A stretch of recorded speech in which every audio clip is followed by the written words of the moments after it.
Welcome back. Last time, we witnessed the final hours of the Cretaceous, a world ending not with silence, but with heat, pressure, and ash. This time, we go further back, before extinction, before even the famous Tyrannosaurus, back to the late Jurassic, where life wasn't ending, it was scaling up. This is the golden age of the giants, the sauropods, the thunder lizards, some of the largest animals to ever walk the earth. And they don't just walk, they reshape everything around them, trees, rivers, even time itself. If you're ready, we'll begin, because it's morning, and the forest is already shaking. The air hangs low and warm over the valley floor. Not mist exactly, more like breath. Moisture rises from the roots of ancient conifers, soft and steady, painting the jungle in ribbons of steam. Somewhere beneath the trees, something shifts. A tail, the length of a bus. It sways once, knocks aside a fallen log, then returns to stillness. The trees aren't swaying in the wind. They're swaying because something massive just leaned against them. A Diplodocus, longer than a semi-truck and twice as heavy, blinks against the light as the canopy splits. Behind it, more movement. A slow ripple of grey-green hides.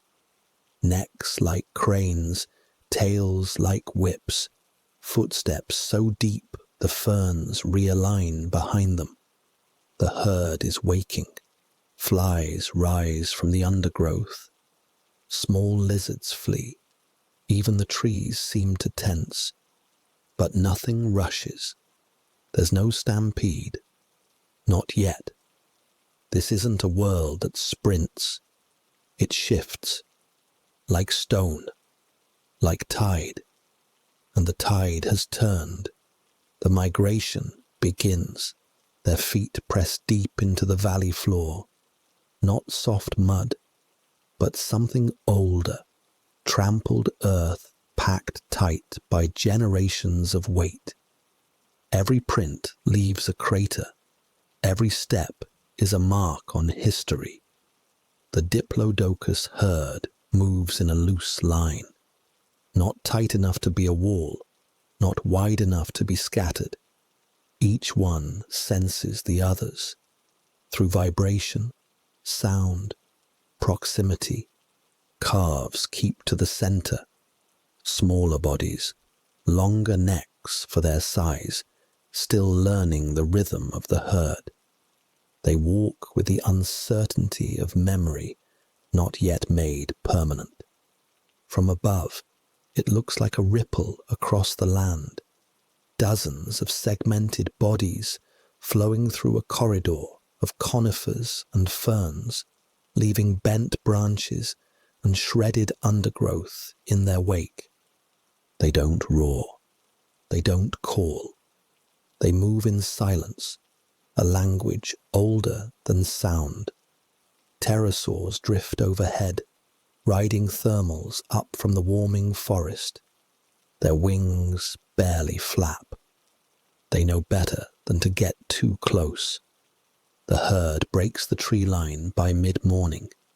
Out here, the light spreads wide. The ground rolls gently toward a wide basin, flat, open, ringed with cycads and horsetails. A good place to feed, and to be seen. Not far away, a Stegosaurus stirs. It turns its head, slow and deliberate, tail plates catching the sun in warm orange and ochre tones. It doesn't run. It watches. It doesn't need to fear the Diplodocus. Not yet. Not unless the crowd gets too dense.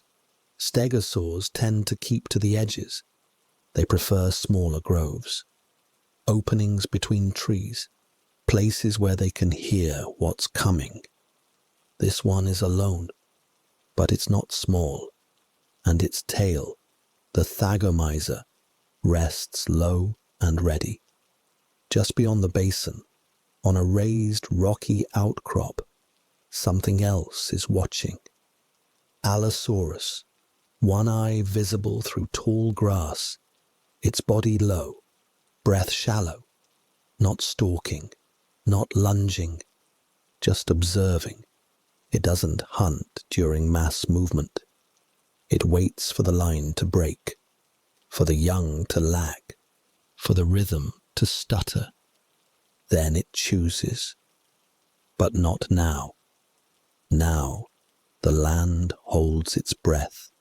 The giants are moving, and everything else waits to see where they'll go next. The herd stretches a quarter mile from front to rear. Not a stampede, not a march. A migration without destination, driven by food, memory, and instinct. Adults take the flanks. Their long necks swing slowly from side to side, scanning the forest margins for movement, scent, or sound. Calves remain in the center. Every so often, one calls out, a low, rumbling vibration, more than a cry. The nearest adult responds with a tail flick or a shift in pace. There are no leaders, just a shared momentum. When one turns, the rest adjust, not in reaction, but in reflex. Each Diplodocus feeds while moving. Necks dip to sweep low ferns, rise to snatch trailing vines. The motion is constant, like grazing without stopping. The ground beneath them tells a layered story. Old tracks cross fresh ones, mud pressed to stone, pits filled with rainwater and insect larvae. Dinosaurs dart between their legs, quick, light, nervy.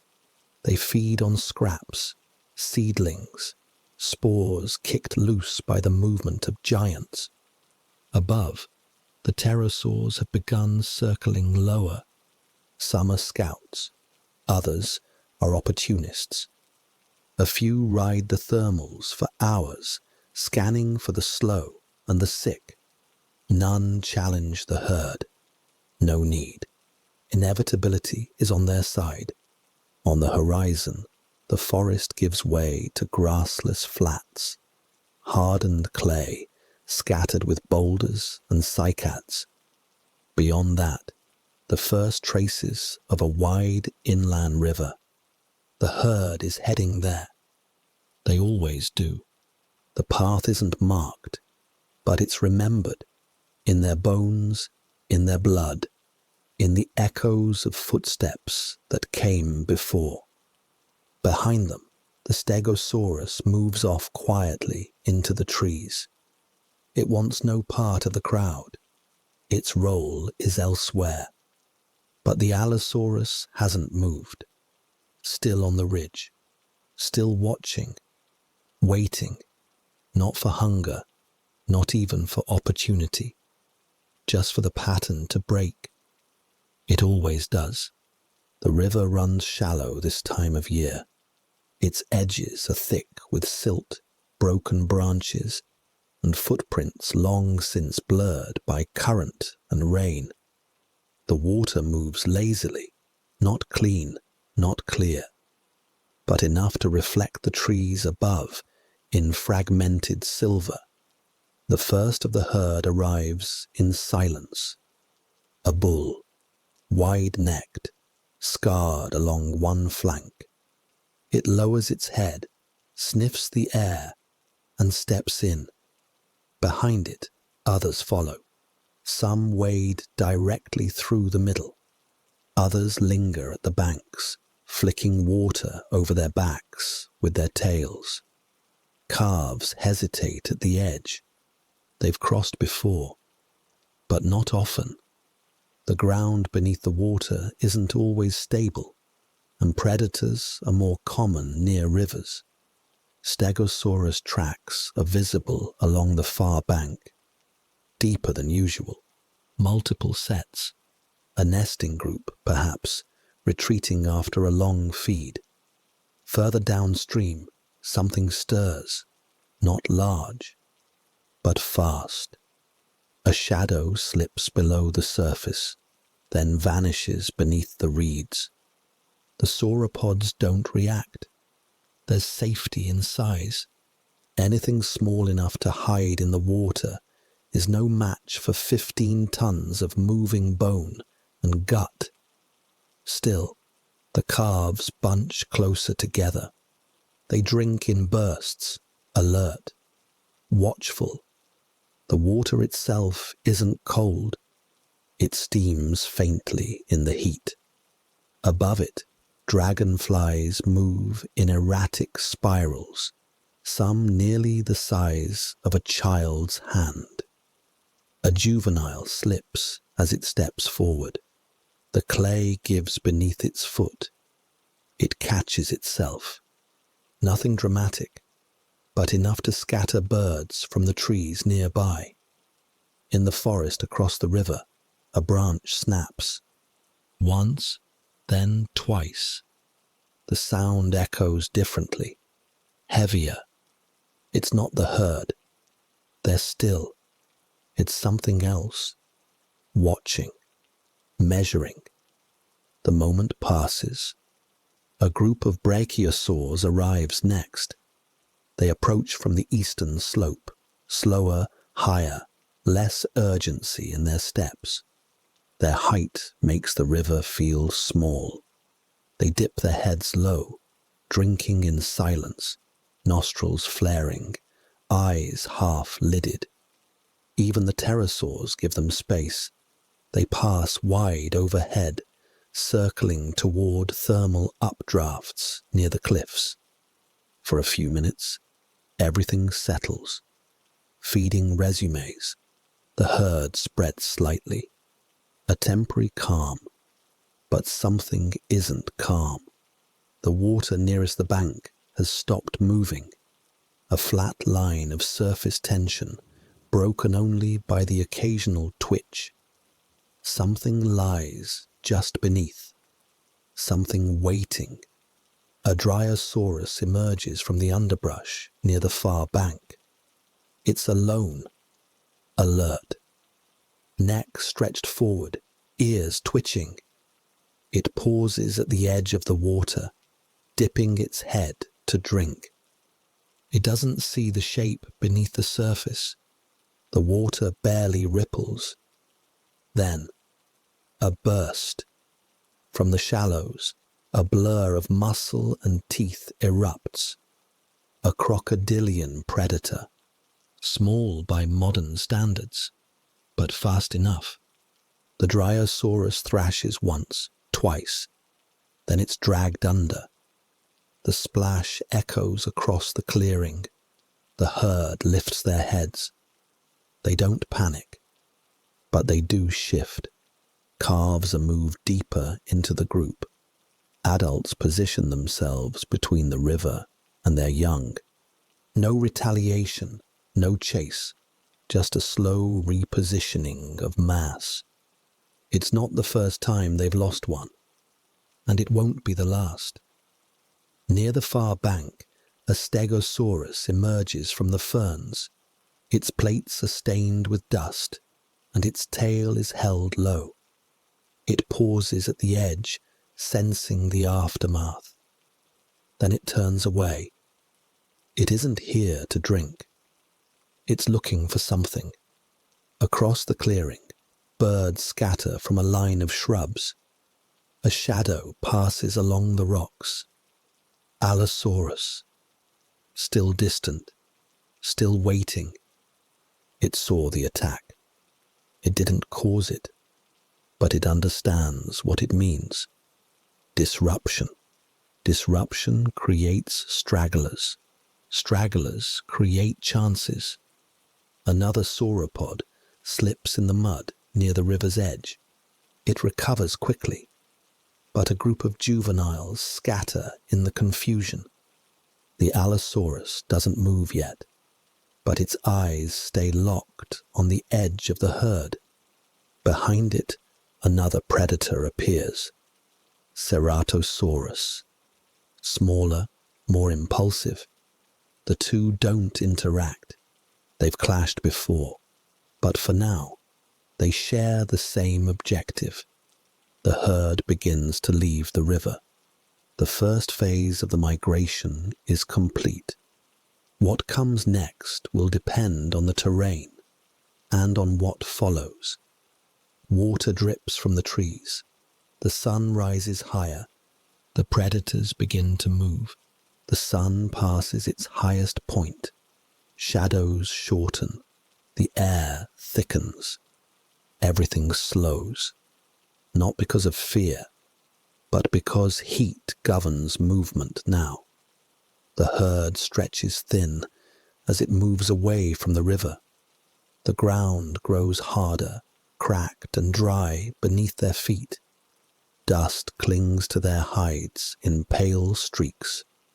Brachiosaurs lead this section of the journey. Their towering necks sway gently above the trees, scanning the path ahead. They walk slower than the others, but never stop. Juveniles begin to lag, not from injury, but exhaustion. The mud caked around their feet from the riverbank has hardened. Each step now requires more effort than the last. A few calves collapse briefly into the undergrowth. They aren't in danger yet, but their delay sends signals up the chain. Adults begin to tighten ranks again. The outer edges pull inward. The herd contracts around the youngest. Above them, the sky is silent. Too silent. Even the pterosaurs are gone. The air is too still for flight. Overhead, clouds begin to gather. Not dark, but high and white, dense and slow. To the east, the land begins to rise. The forest thins as the elevation increases. Stone replaces soil. Shrubs become sparse. And somewhere beneath it all, heat. A slow pulse radiates upward, barely perceptible, unless you're close to the ground. Burrows are empty, no rodents, no amphibians. Even insects are scarce here. It's not from predators, it's from pressure, rising from below. The herd doesn't know it yet, but they're crossing the outer rim of a volcanic field, long dormant, but never quiet. Steam vents hiss between rocks, not enough to startle the giants, but enough to unsettle the birds. A Brachiosaurus pauses near one vent. Its nostrils flare. It exhales once, then moves on. Behind it, an Allosaurus observes from a ledge, its body pressed low against the stone, eyes locked on a straggling juvenile at the herd's edge. The Ceratosaurus is no longer visible, either gone or waiting somewhere closer. The terrain narrows. The valley constricts. Ahead, a winding pass through split rock and hot air. A natural bottleneck. A perfect place for an ambush. The terrain rises in gentle stages, then steepens. The jungle fades behind them, replaced by stone, moss, and patches of sharp, dry grass. Every footstep echoes differently here, not muffled, but metallic. The herd funnels into a narrowing gorge. Flanked on both sides by fractured cliffs, the ground here is hard, volcanic, and bare. No cover, no escape routes, Forward is the only option.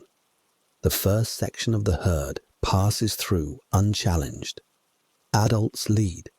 Calves keep pace. The path is wide enough, for now.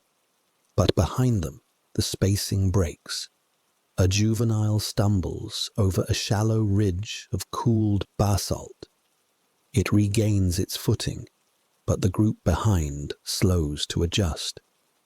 That's all it takes. From the slope above, a Ceratosaurus moves into position. It doesn't attack yet. It waits. Allosaurus follows suit, descending a parallel path. Two predators, two angles. They're not cooperating. They're competing, each waiting for the other to commit first, or make a mistake. The juvenile below moves again, still alone, still off rhythm. Its calls go unanswered for a moment longer than usual. The herd is too far ahead to react. The Allosaurus makes the first move. Fast, fluid. Its claws strike stone as it lunges from the ridge and slides down the slope in a cloud of dust. The Ceratosaurus sees this and charges. Now it's a race, not between predator and prey, but between predators themselves. The juvenile freezes. Wrong move. The Ceratosaurus reaches it first. A powerful strike to the flank. A roar, high and sharp, meant more for the Allosaurus than the Diplodocus. But the attack is clumsy, impatient. The juvenile kicks wildly and rolls. The Allosaurus arrives seconds later. It doesn't join the fight. It watches, waits. The Ceratosaurus repositions. Blood now visible on the juvenile shoulder. Not fatal, but slowing. And now, the sound of heavy steps, not from the juvenile, from behind. Two adult Diplodocus return down the pass, heads low, tails high, bodies braced. No roar, no warning. The first tail swings. Faster than it looks, faster than anything that size should be. The strike connects with the Ceratosaurus's side. A clean hit. The predator is thrown sideways, tumbling against stone, sliding until still. The Allosaurus retreats instantly, not out of fear, out of calculation.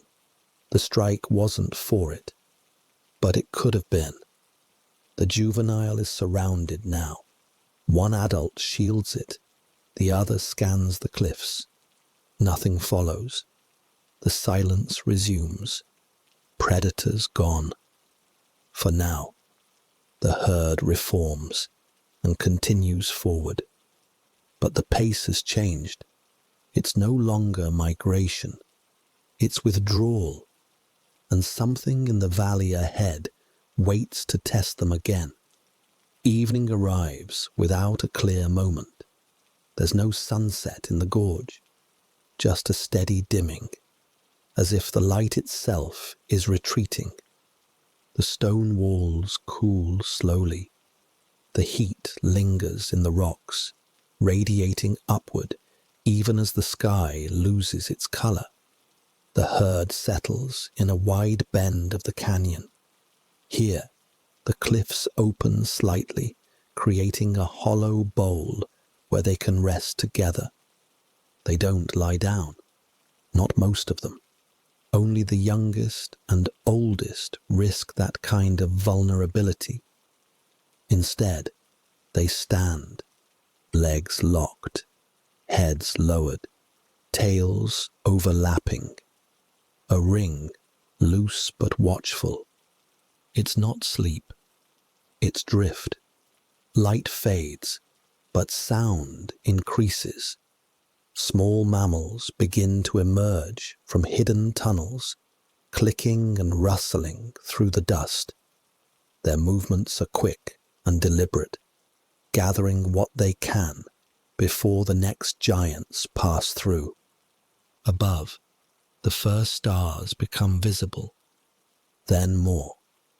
A full spread across a moonless sky, interrupted only by the outlines of pterosaurs riding the last warm thermals down. An Allosaurus returns, circling the perimeter of the canyon. Not hunting, not tonight. Just tracing the edge of the herd's scent, calculating the distance, memorizing the terrain. Its steps are silent. It stops often. It doesn't approach. The herd doesn't respond. They've faced this before. A predator at night is a different creature, slower, more hesitant, aware of how exposed it is without light. The juveniles sleep in fits. Some press against boulders. Others wedge themselves between adults, safe in the folds of larger legs and tails. Stegosaurs are nearby again. A small group, 3 adults, 1 juvenile. They don't mingle with the sauropods, but they remain within view, perhaps drawn by the safety of numbers. The wind shifts slightly, carrying with it a new scent, sulfur, faint, not fresh, but strong enough to make the pterosaurs shift in their roosts high above. Steam vents pulse near the ridge behind the herd, short bursts like sighs, warm, irregular, barely audible. No alarm is raised, but several adults adjust position, instinct telling them something has changed. Far off in the distance, a flash of light. Not lightning, not fire, something else. Brief, white, silent, then gone. 1 juvenile lifts its head, confused, then lowers it again. The night continues. Quiet, still, waiting. Morning arrives in pieces. First, a shift in wind, then a faint light along the canyon rim. Then the sound, not of footsteps or water, but of stone expanding in the cool air. The herd stirs gradually. Adults stretch their necks, testing stiffness in their joints. Juveniles step in circles, pressing soft indentations into the warm, cracked dust. Nothing rushes, no alarm, but the air smells different, more acidic, dry. Ash, maybe, but old ash. A Brachiosaurus lifts its head high to scan the cliffs. No movement, but heat rises from the rock like breath. The sauropods begin to move, southward down the other side of the gorge. Not because it's safer, just because the instinct says forward is better than still. The stegosaurs are already gone. No sign. Only the faint drag marks of their tails in the dust, leading away into the morning. Above the herd, a pterosaur flaps awkwardly into the air. Its launch kicks a scatter of pebbles down the slope. They clatter against the canyon floor, then stop. Then something else begins. A distant sound, not from the sky, from underneath. A low thump, then another. And then the ground shifts, barely, like a single heartbeat beneath stone. The herd pauses, not frozen, not panicked, but still.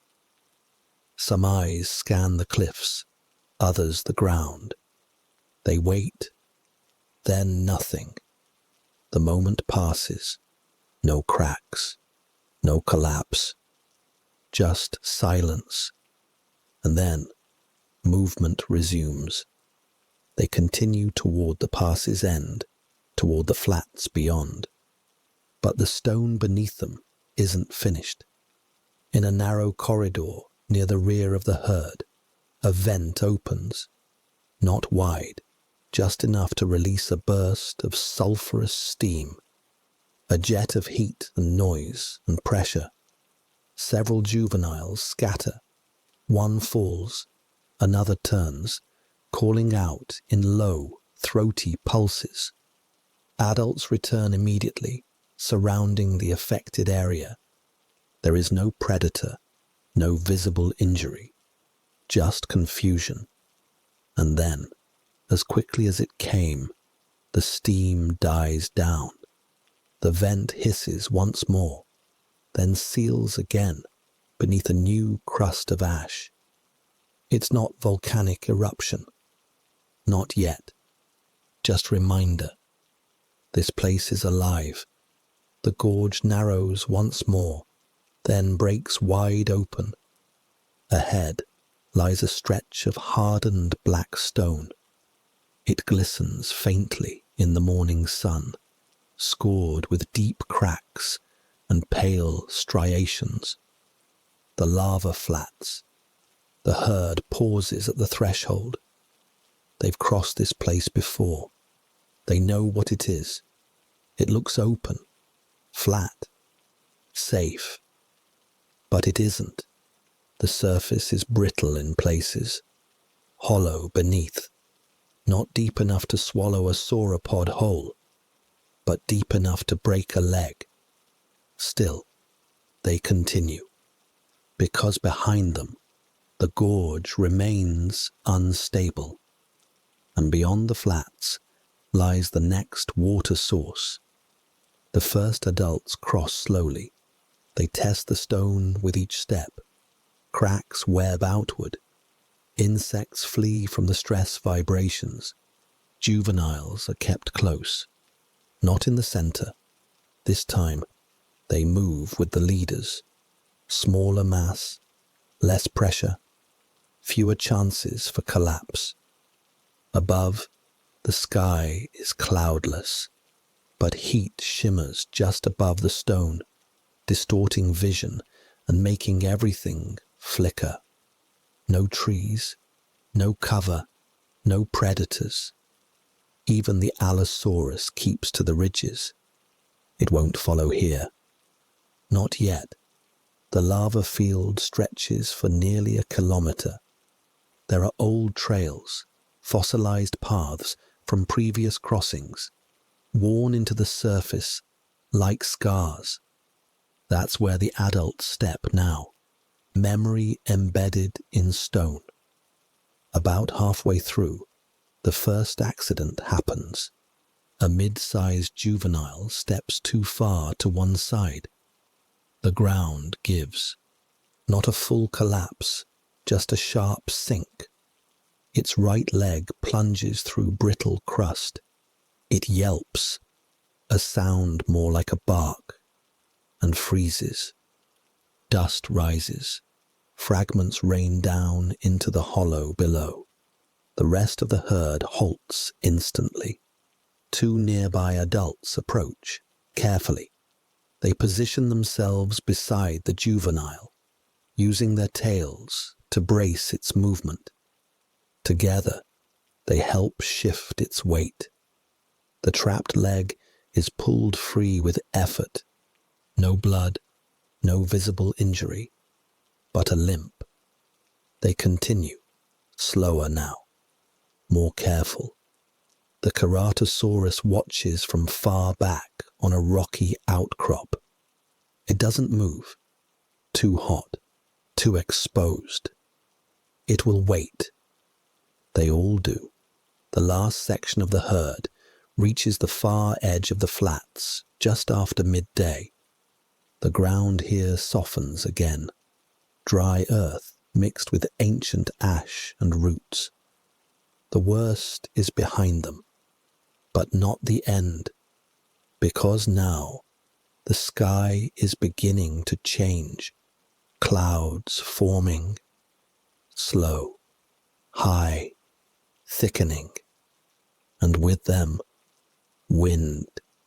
The first gust comes softly, not cold, just unfamiliar. It brushes over the far ridge, moves down the slope, and ruffles the spines of a Stegosaurus feeding near the edge of a tree line. The creature pauses.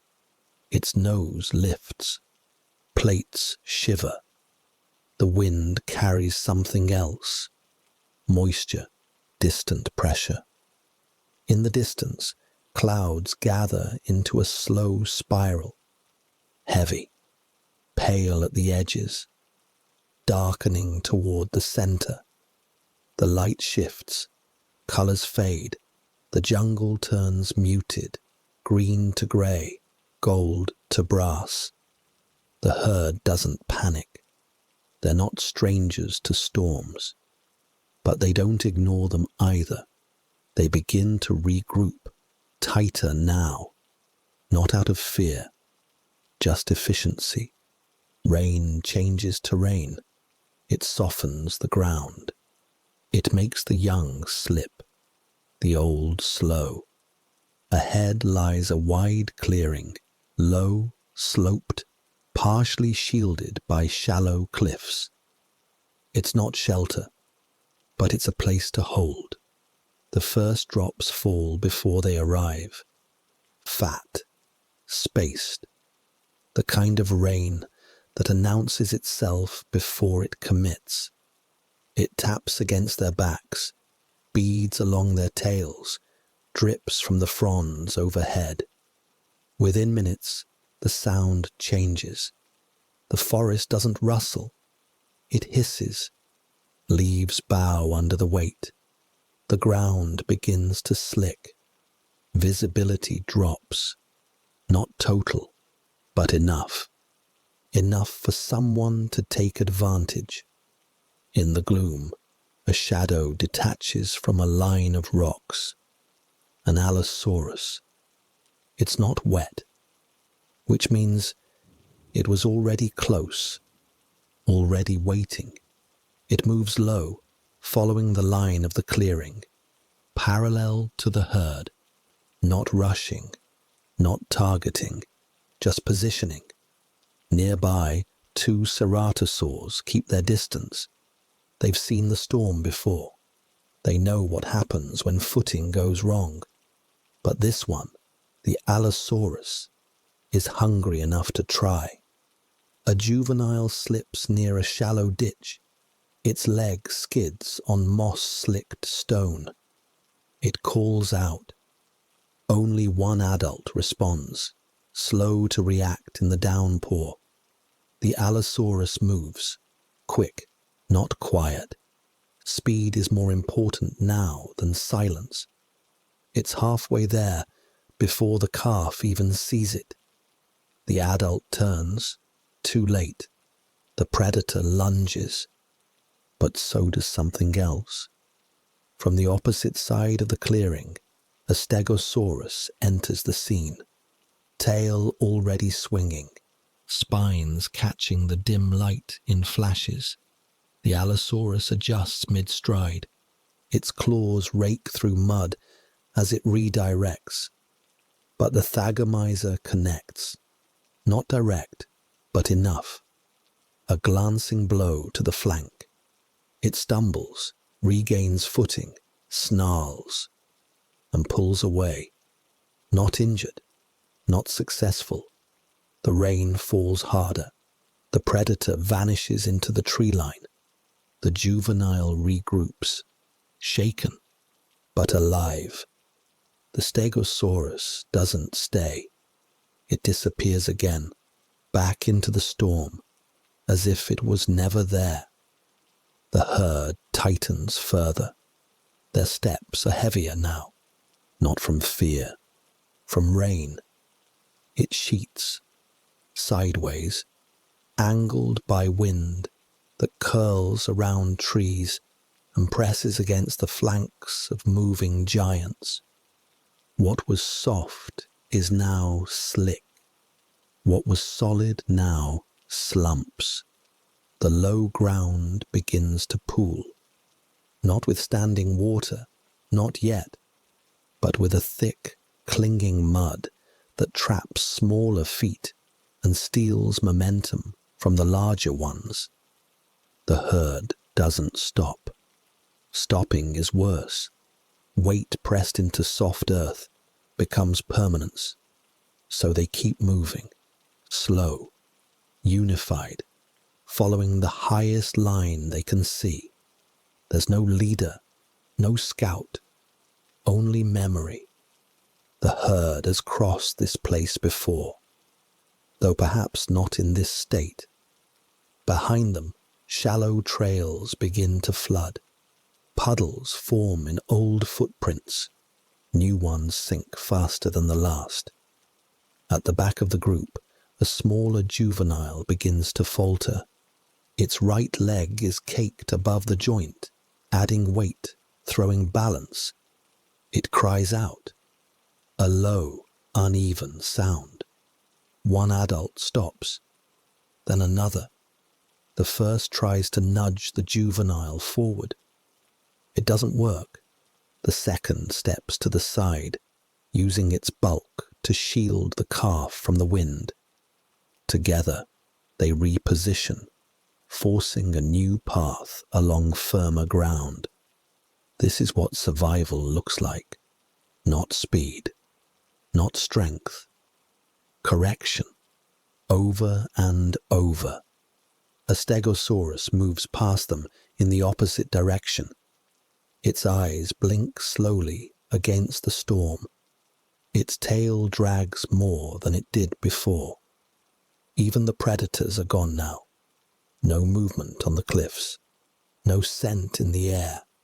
The Allosaurus may be nearby, but even it knows that a broken leg in this terrain means death, even for hunters. Lightning flashes once, not near, then again, closer. The sound arrives a few seconds later, dull and flat against the soaked trees. Then another. The third strike hits something, a tree on a distant ridge. It splits from crown to root, then smoulders. The herd turns slightly, avoiding the path below it. Their direction shifts northwest, instinct guiding them toward the ridgeline, where the earth rises and the footing is firmer. The youngest are nearly carried now, not physically, but through positioning, the adults bracing, nudging, guiding. Their size is their burden, but also their defense. The rain begins to thin, not end, not yet, but lighten. The sound of it changes, less hiss, more patter, and with it a new sound. Water, not falling, rushing. Somewhere nearby, a stream has burst its bank. The path forward will flood soon. Time becomes critical. The herd picks up speed. The sound grows louder. What started as distant rushing becomes a constant roar, echoing off the valley walls and twisting through the forest corridors. Ahead lies a dry gully, wide, shallow, carved by storms long past. It hasn't held water in weeks, but it's holding it now. A wall of mud and runoff races down from the higher cliffs, dragging branches, stones, and animal bones in its path. The first Diplodocus at the front stops suddenly. It senses the vibration before it sees the danger. Too late to cross, too slow to outrun. The adults turn sharply, guiding the herd along the ridgeline to the left. But the ground isn't level, and the path narrows fast. What was once a wide line of movement now compacts into a narrow file. The juveniles, already exhausted, stumble on the slope. One slides sideways, hooves kicking up soaked ash and root threads. Another slips, but is caught by a nearby adult, using the sweep of its neck to block the fall. They recover, but they've lost time. The flash flood slams into the lower basin behind them, filling it like a bowl. In the confusion, a smaller section of the herd veers right. 2 adults, 4 juveniles, cut off by fallen debris, forced to choose a steeper incline. They don't panic, but the split is real, and from above, watching, is the Allosaurus. It's found higher ground, dry and sheltered by stone. It sees both groups.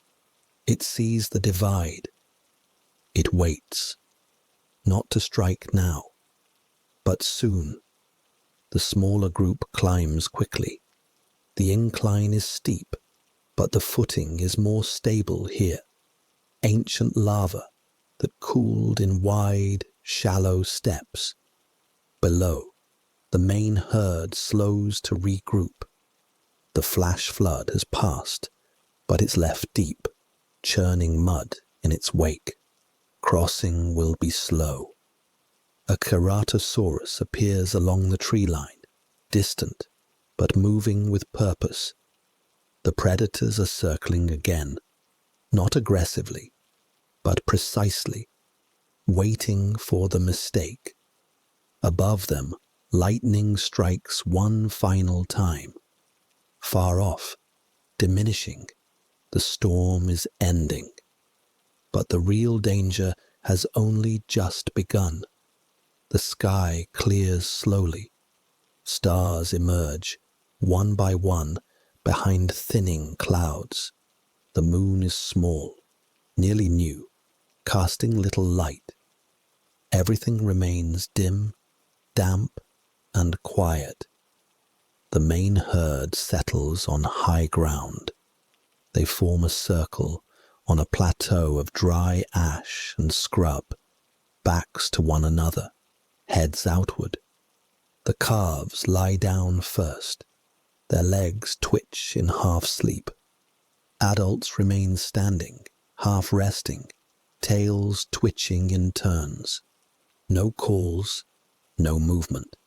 Only breath and the occasional crunch of shifting weight. Across the ridge, the smaller breakaway group finds shelter in a narrow bowl of stone. Enclosed on 3 sides by sloping rock and thick trees, it offers cover, but little visibility. One adult rests against a fallen log. Another chews slowly on soggy fronds, watching the slope above. The juveniles sleep in pairs, pressed against the rock to conserve warmth. Wind moves through the treetops above, a soft hiss, rising and falling in slow rhythm. Somewhere beyond the ridge, a Dreamosaurus barks sharply, a high, single note. Then silence. The Allosaurus watches from the trees. It hasn't eaten in days. Its ribs show through the thick folds of hide. Its last hunt ended in failure. Tonight, it doesn't charge. It studies. The scent of storm still masks the herd, but it remembers the path. It knows where the injured juvenile is. It steps forward, one slow movement, then stops again. Down below, the smaller herd stirs. An adult lifts its head, nostrils flaring. Another shifts position, blocking the view to the calves. But they haven't seen it. Not yet. The Allosaurus steps back into the shadows. It doesn't need to rush. The land is dry again. The ground will hold, and the herd won't stay split for long. It only needs one of them to fall behind. The sky begins to lighten, not with color, but with shape. Outlines return, ridges sharpen, leaves glisten with moisture from the storm's final breath. The main herd wakes first. Adults stretch necks, shake limbs, clear dampness from joints. The calves move slower, rested, but worn. They begin to descend toward the lower ground, carefully retracing the edge of the basin that had flooded the day before. The smaller group moves too. From the opposite side of the ridge, they shift through a narrow game trail, breaking branches and flattening grass. They're still unseen by the main herd, but close, maybe 15 minutes apart, and something else moves between them. Not one thing, three. The Allosaurus leads. 2 Ceratosaurs follow at a wide angle, not close enough to interfere with one another, but not random either. They've scented the herd. They've followed the trails left in the mud, the feces, the sleeping nests, and they've timed this stretch, the narrowing gap before the 2 groups reunite, as the moment to strike. The Allosaurus chooses the smaller group. The injured juvenile hasn't healed. Its limp has worsened. The pace is slower, the path tighter. It circles ahead, angles toward a bend in the trees. The Ceratosaurs fan out, not in cooperation, in competition, each one watching for the opportunity to claim the fallen. The first sign comes when birds lift from the canopy. A flurry of wings, no sound, but fast. An adult Diplodocus notices. Then the wind shifts, and the scent arrives. Sharp, hot, predator. The lead adult roars, not loud, but enough. The juveniles freeze. Then from the tree line, movement. The Allosaurus lunges first, straight for the injured calf. But the adult blocks the charge. Chest to face, mass to muscle. The predator slams into it, bounces back, claws scraping, jaws wide. Then the tail swings. Fast. Blinding. It misses the skull, but hits the ribs. A crack echoes through the trees. The Allosaurus stumbles. At the same moment, a Ceratosaurus charges from the opposite slope. It goes for the rear of the group, the smallest juvenile. But this time, the second adult is ready. It steps between, bends its neck, and drives forward. The Ceratosaurus swerves at the last second, scraping against bark, leaving a smear of blood behind. The third predator doesn't engage. It watches, then vanishes back into the foliage. The attack is over in seconds, but the damage is done. The herd is rattled. The predators injured, yes, but not defeated. And the sun has only just risen. The 2 groups find each other just before midday. There's no display, no greeting, only motion. The smaller group folding into the larger one, like a lost limb reattaching. The juveniles are drawn to the center again. The injured calf is nudged inward. Its pace is slower, but it walks. The predators are gone. Not far, just quiet, licking wounds, waiting for smaller prey. They'll return eventually. They always do. But for now, the giants reclaim the land. The landscape ahead opens into low plains, soft grass, scattered cycads, and long, sweeping mounds of volcanic stone half covered in lichen. A waterway splits the valley below, calmer than the last, shallower, clearer. The herd doesn't rush to it. They approach in stages. No more slipping, no more scattered movement. Every step now is measured. Pterosaurs glide high again, their silhouettes stretched long by the noon sun. Stegosaurs reappear at the fringe of the plain, grazing beneath broad ferns, tails dragging lines in the dust. Camptosaurs flick between bushes at the edges, cautious but curious, quick to vanish at the smallest disturbance.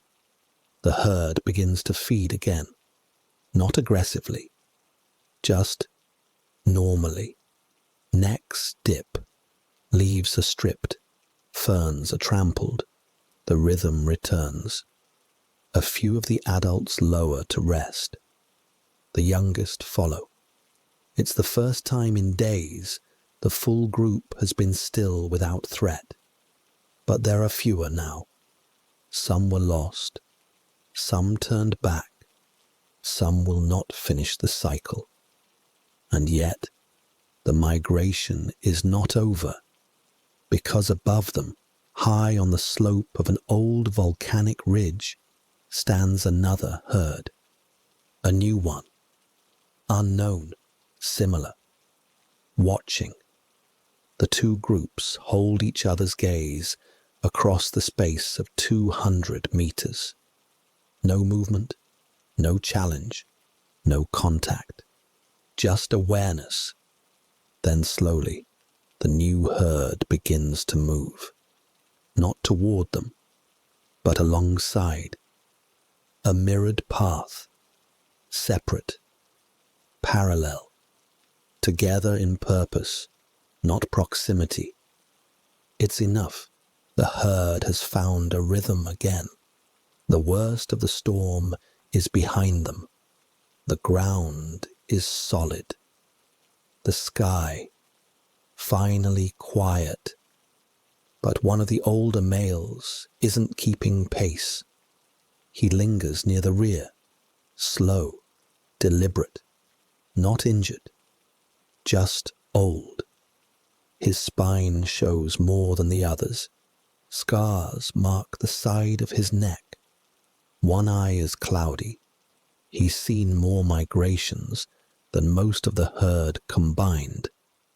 And now he walks differently, not fearful, not stubborn, measured, each step deliberate, angled slightly outward, hooves splaying wider than they used to. A juvenile approaches him, attempting to nudge him forward. He ignores it, not out of annoyance, but because he doesn't need company right now.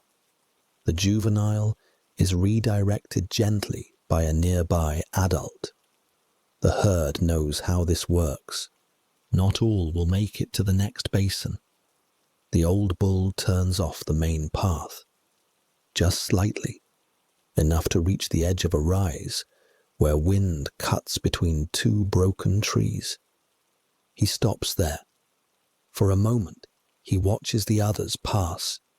Not all of them notice, but a few do. One lowers its neck, breathing in near his flank. A farewell, but not a dramatic one. Then they continue. He remains. Behind him, the sun drops a little lower.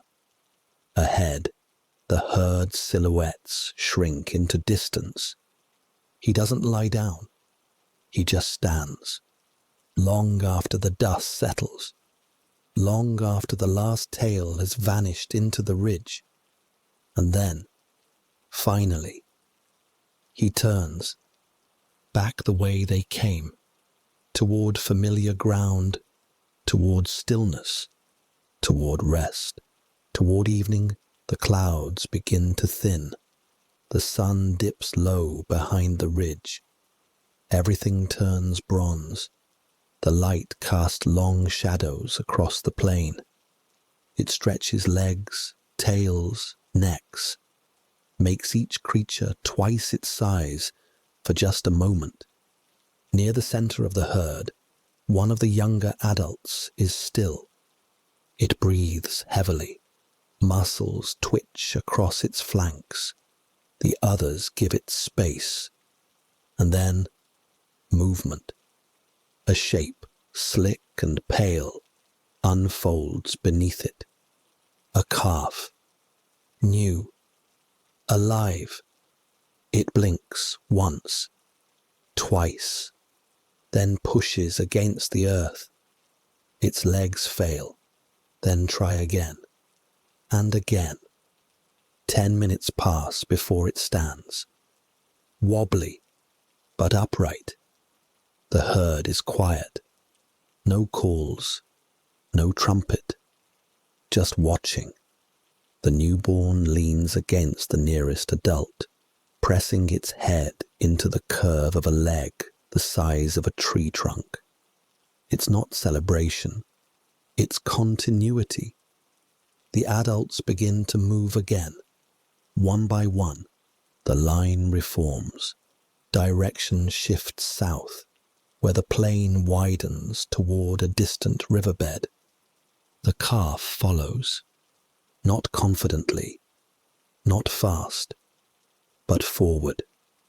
Above them, birds pass in slow arcs.